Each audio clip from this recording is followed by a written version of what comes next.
అధ్యక్ష గౌరవ సభ్యులు కుంతాల రామకృష్ణ గారు, బుచ్చ చౌదరి గారు, ఉగ్ర నరసింహారెడ్డి గారు బిల్ కన్నా ఎక్కువ వేరే విషయాలు మనం డిస్కస్ చేస్తాం జరిగింది. చాలా ఇంపార్టెంట్ ఇష్యూస్ కూడా రేజ్ చేశారు అధ్యక్ష. మొదటిది ఫారిన్ యూనివర్సిటీస్, ఎందుకంటే కేంద్ర ప్రభుత్వం ఫారిన్ యూనివర్సిటీస్ పెద్ద ఎత్తున ప్రోత్సహిస్తుంది. వాళ్ళ చేత ఇక్కడ క్యాంపస్లు పెడితే బాగుంటుందని చెప్పడం జరుగుతుంది.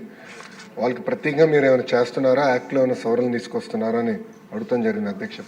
2016లో ఈ ప్రైవేట్ యూనివర్సిటీస్ చట్టం తీసుకొస్తాం జరిగింది. గత ప్రభుత్వం దీనికి 5 సవరణలు చేసింది అధ్యక్ష. ఆ సవరణలు నిన్న నేను ఒక ప్రశ్నకి ప్రిపేర్ అయ్యే సమయానికి నేను చదివితే అధ్యక్ష, మనం చేసిన చట్టాలు యూజీసీ గైడ్ లైన్స్కి విరుద్ధంగా ఉంది. అంటే వాళ్ళు ఏం చెప్పారంటే, ఈరోజు గ్రీన్ఫీల్డ్ యూనివర్సిటీ ఏర్పాటు చేయాలంటే టాప్ 100 గ్లోబల్ యూనివర్సిటీస్తో జాయింట్ డిగ్రీ ఉండాలి అని చెప్తాం జరిగింది. కానీ యూజీసీ ఏమంటుందంటే, జాయింట్ డిగ్రీ ఇవ్వాలంటే మినిమం ఇన్ని సంవత్సరాలు ఆ యూనివర్సిటీ ఆపరేషన్లో ఉండాలి, ఇన్ని ఇయర్స్ అయి ఉండాలని చెప్తుంది. అంటే we are in conflict with UGC.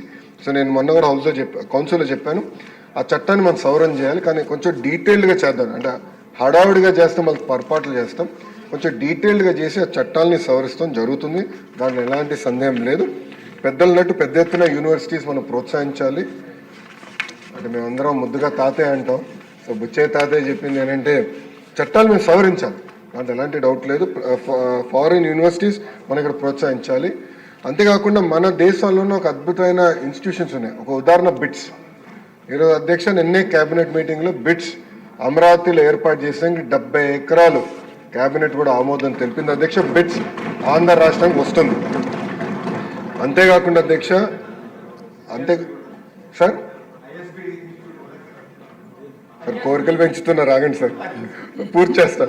Bits తీసుకొచ్చి అధ్యక్ష. రెండోది Tata group, LNT, IIT Madras, ప్రత్యేకంగా యూనివర్సిటీ ఆఫ్ టోక్యోతో కలిసి డీప్ టెక్ యూనివర్సిటీ ఏర్పాటు చేయాలి. అంటే నెక్స్ట్ జనరేషన్ ఏఐ ఎంఎల్ కాకుండా నెక్స్ట్ జనరేషన్ యూనివర్సిటీ ఏర్పాటు చేయాలని ఇది పర్సనల్గా గౌరవ ముఖ్యమంత్రి గారు లీడ్ చేస్తున్నారు. సాక నాదైనా తెలుసు కదా గౌరవ ముఖ్యమంత్రి గారి గురించి, ఆయన పర్సనల్గా లీడ్ చేస్తున్నారు. ఇది ప్యాషన్ ప్రాజెక్ట్గా లీడ్ చేస్తున్నారు. ఇది నేను బలంగా నమ్మేది. మొత్తం ఎకో సిస్టమ్ని రెవల్యూషనైజ్ చేసి యూనివర్సిటీ అది కూడా తీసుకొస్తాను అధ్యక్ష. నేను పర్సనల్గా తీసుకుని ఒక ఏఐ యూనివర్సిటీ విశాఖపట్నంలో ఏర్పాటు చేయాలని లక్ష్యంతో ఉన్నాం. అదేవిధంగా ఒక స్పోర్ట్స్ యూనివర్సిటీ కూడా చేయాలని అధ్యక్ష. ఇది ఇప్పటివరకు ఉంది. ఇంతేకాకుండా ఎకనామిక్ డెవలప్మెంట్ బోర్డుతో కూడా అనేక యూనివర్సిటీస్ ఆల్రెడీ చర్చల్లో ఉన్నాయి. ఒకటి యూనివర్సిటీ ఆఫ్ టోక్యో కూడా చర్చలో ఉంది. ఏఎంఏ యూనివర్సిటీ ఫిలిప్పీన్స్ నుంచి కూడా చర్చలో ఉంది అధ్యక్ష. ఇంతేకాకుండా ఇతర యూనివర్సిటీలు కూడా వాళ్ళందరూ వచ్చి కలుస్తూ అంటున్నారు. సో ఈ సెషన్ అయిన తర్వాత వాళ్ళందరితో మీటింగ్ పెట్టుకుని పెద్ద ఎత్తున ప్రైవేట్ రంగంలో కేవలం ఇంటర్నేషనల్ యూనివర్సిటీ కాదు, భారతదేశంలో ఉన్న టాప్ యూనివర్సిటీస్ అందరినీ ఆంధ్ర రాష్ట్రానికి తీసుకొచ్చే విధంగా కేవలం అమరావతి విశాఖపట్నమే కాకుండా అన్ని ప్రాంతాలు, అంటే రాయలసీమకి వెళ్ళాలి, ఎవరు వెళ్ళాలి. ఇంకో పక్కన కొన్ని పార్లమెంట్లు మనం చూసేగల ప్రభుత్వ విశ్వవిద్యాలయాలు, ప్రైవేట్ విశ్వవిద్యాలయాలు. సో మంత్రి అయిన తర్వాత అది బ్యాలెన్స్ చేయాలన్న ఆలోచనలో అక్కడికి వాళ్ళకి అంటే కొంచెం ₹2 ఎక్కువ ఇన్సెంటివ్స్ ఇచ్చి అలాంటి ప్రాంతాలు కూడా తీసుకెళ్ళి అన్ని ఏదైతే పార్లమెంట్లోనే కనీసం ఒక్క యూనివర్సిటీ అనేది ఉండాలనే లక్ష్యంతో మన కూటమి ప్రభుత్వం పనిచేస్తుందని గౌరవ సభ్యులు తెలుపుకుంటూ, ఉగ్ర నరసింహారెడ్డి గారు చెప్పారు అధ్యక్ష IIIT గురించి. ఆయన ఆల్రెడీ నన్ను కలిశారు, ఆ లెటర్ కూడా ఇచ్చారు అధ్యక్ష. సెషన్ అయిన తర్వాత అది కూడా టేకప్ చేస్తున్నాం. ఉగ్ర గారు చాలా తేలిగా మా ప్రాంతం వెనుకబడిన ప్రాంతం అని అంటున్నారు అధ్యక్ష. ఇంకో 3 సంవత్సరాలు ఇవ్వండి అధ్యక్ష వాళ్ళకి. సిబిజీ ప్రాజెక్ట్, రిలయన్స్ ప్రాజెక్ట్ మొత్తం ఆయన ప్రాంతానికే వస్తుంది. ఆయన ప్రాంతం రూపురేఖలు రాబోయే 3 సంవత్సరాల్లో మారబోతున్నాయని గౌరవ సభ్యులు తెలుపుతున్నారు అధ్యక్ష. అంతేకాకుండా అధ్యక్ష, ఆంధ్ర కేసరి యూనివర్సిటీ గురించి గౌరవ సభ్యులు మాట్లాడారు అధ్యక్ష. 2022లో ఏర్పాటు చేశారు. ఎలాంటి శాంక్షన్ పోస్ట్ లేకుండా ఏర్పాటు చేశారు అధ్యక్ష. దానివల్ల అక్కడ ఉన్న ఉపాధ్యాయులు కూడా వాళ్ళ ప్రొఫెసర్స్ ఇబ్బంది పడటం జరుగుతుంది అధ్యక్ష. సో యూనివర్సిటీస్ అందరినీ బలోపేతం చేయాలి. గౌరవ సభ్యులు చెప్పినట్లు అనేక మంది దాతలు కూడా ముందరికి వస్తున్నారు. ఒక మెకానిజం ఏర్పాటు చేయాల్సిన అవసరం ఉంది.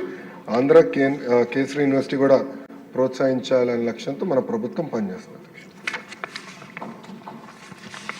ఇప్పుడు విషయం ఆంధ్రప్రదేశ్ ప్రైవేట్ విశ్వవిద్యాలయాల స్థాపన మరియు క్రమబద్ధీకరణ సవరణ బిల్లు 2025ను పరిగణలోకి తీసుకోవడం. ఈ ప్రతిపాదనకు సుముఖంగా ఉన్నవారు అవుననండి, వ్యతిరేకంగా ఉన్నారు కాదనండి. అవునన్నారు, అందరూ అవునన్నారు. ప్రతిపాదన ఆమోదించడమైంది. బిల్లు పరిగణలోకి తీసుకోవడం జరిగింది.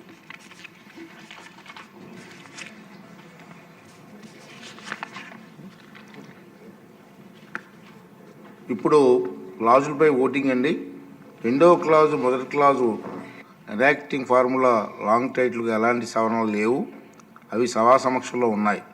ఇప్పుడు విషయం రెండవ క్లాజు మొదటి క్లాజు ఎనాక్టింగ్ ఫార్ములా లాంగ్ టైటిల్కు సుముఖంగా ఉన్నవారు అవుననండి, వ్యతిరేకంగా ఉన్నారు కాదనండి.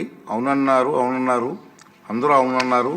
రెండవ క్లాజు మొదటి clause enacting formula long title bill భాగం అయ్యాయి.